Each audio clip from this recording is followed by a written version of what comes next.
Mister Modi के जो चमचे टीवी पर आते हैं डिबेट करने के लिए, वो उनके पास कोई जवाब नहीं है। असद साहब जब उनको बताते हैं कि बताओ पीलू खान को क्यों मारा, बताओ तुमने पीलू खान को क्यों मारा, जुनैद को क्यों मारा, उनके पास कोई जवाब नहीं है।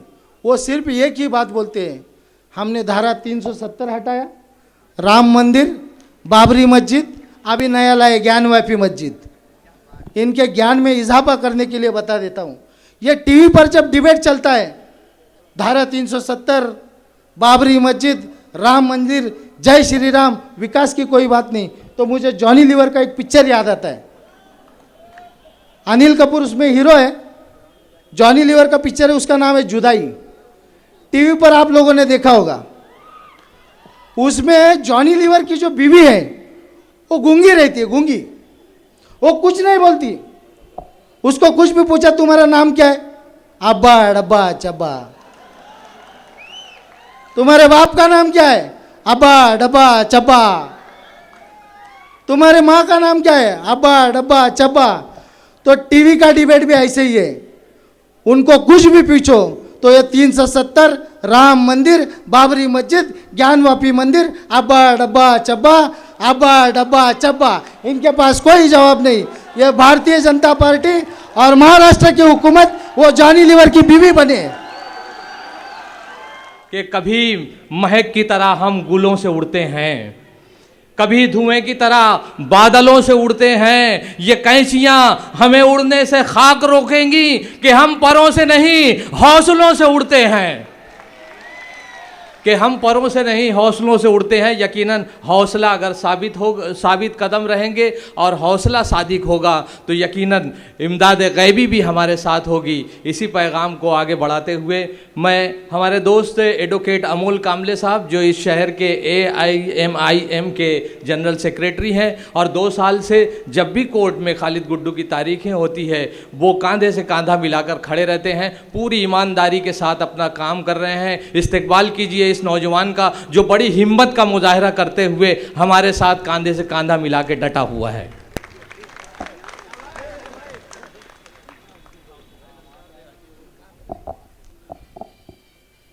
जय भीम।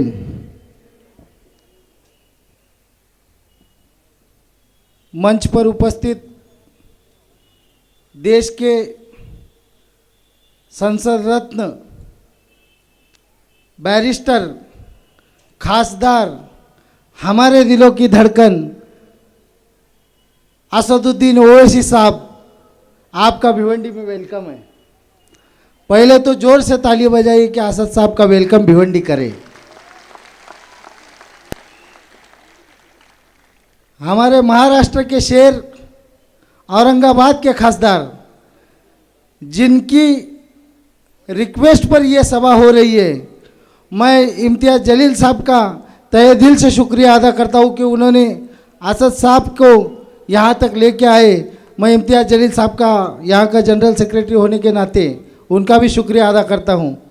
साथ ही साथ इस सभा को कामयाब करने के लिए जिन्होंने पैरवी की, ऐसे हमारे नेशनल स्पोक्स पर्सन बेबाक आवाज़ माजी आमदार एडवोकेट वारिस पठान साहब, उनका भी मैं शुक्रिया अदा करता हूँ। सर, भिवंडी के ताल्लुक से मैं कुछ चीज़ें आपको बताना चाहता हूँ। भिवंडी ये बुनकरों का, अलग अलग प्रांत से आए हुए लोगों का शहर है। यहाँ हर स्टेट का आदमी मिलेगा जो यहाँ कई सालों से बसा है, यहाँ पैदा हुआ है। ऐसे इस शहर में जब से ये महानगर पालिका बनी है, मजलिस ने कभी चुनाव नहीं लड़ा। 2019 में MLA का चुनाव हमारे जो सदर है मोहम्मद खालिद गुड्डू साहब, उन्होंने MIM से चुनाव लड़ा और महज 15 दिनों के अंदर इस शहर ने उनको 45,000 वोट से नवाज दिया। ये मजलिस की ताकत है। मैं अपने से बता दूं, 2019 का लोकसभा का चुनाव हो रहा था, मैं असद साहब का दीवाना हूं।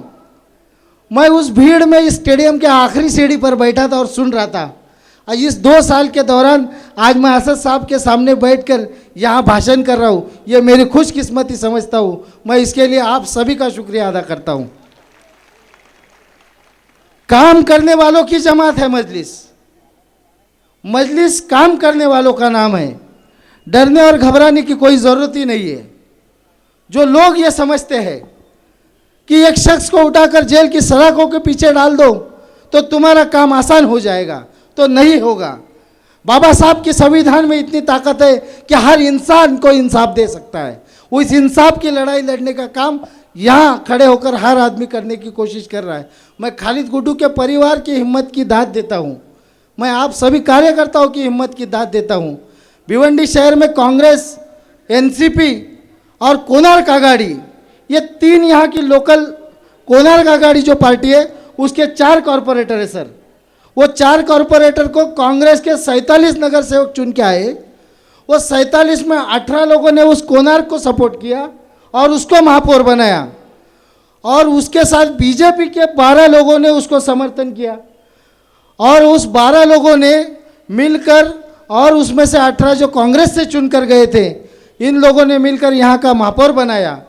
इस शहर के अंदर 800 करोड़ का बजट है, मगर देश के हालात तो छोड़िए, यहाँ भिवंडी के हालात देखिए कि भिवंडी में ना चलने को सड़क है, ना पीने को सही से पानी है, ना भिवंडी के अंदर कोई अस्पताल है।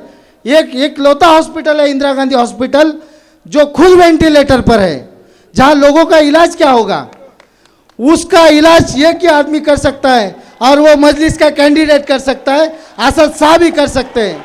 उस हॉस्पिटल को जिंदा करने की जरूरत है। अभी 5 दिन पहले कांग्रेस ने एक प्रेस कॉन्फ्रेंस लिया और कांग्रेस ने कहा कि हमने 7 करोड़ का निधि लाया।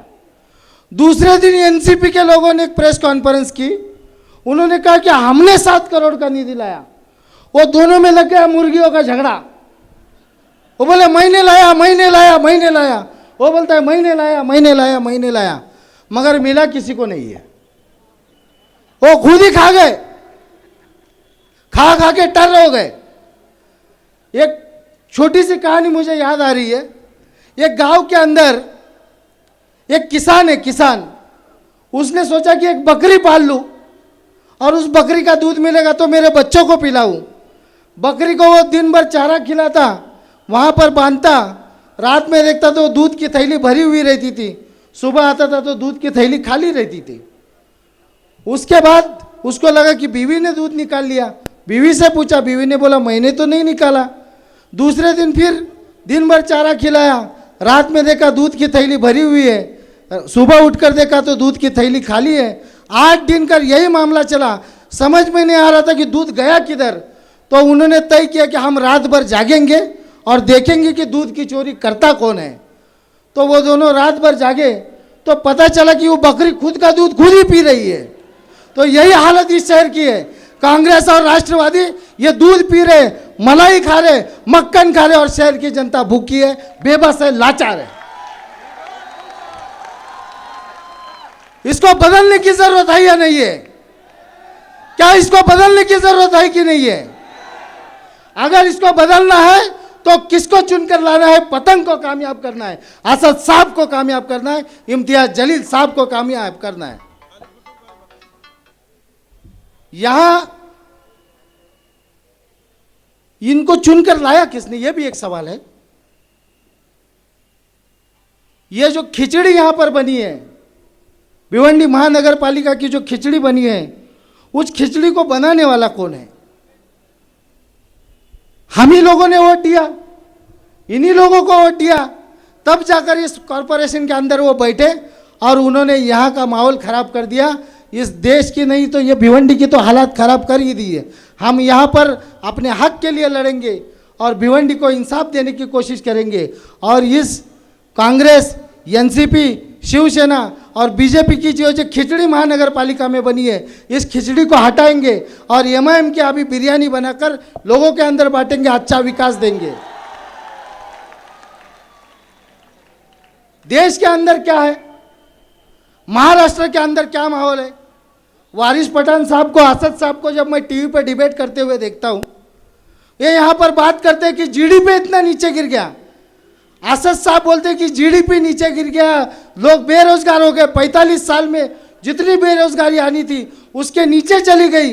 मोदी जी, मिस्टर मोदी, सुनो मिस्टर मोदी, भाई असद साहब का दीवाना हूं तो असद साहब ऐसे ही बोलते हैं ना, सुनो मिस्टर मोदी। तो मिस्टर मोदी के जो चमचे टीवी पर आते हैं डिबेट करने के लिए, वो उनके पास कोई जवाब नहीं है। असद साहब जब उनको बताते हैं कि बताओ पीलू खान को क्यों मारा, बताओ तुमने पीलू खान को क्यों मारा, जुनैद को क्यों मारा, उनके पास कोई जवाब नहीं है।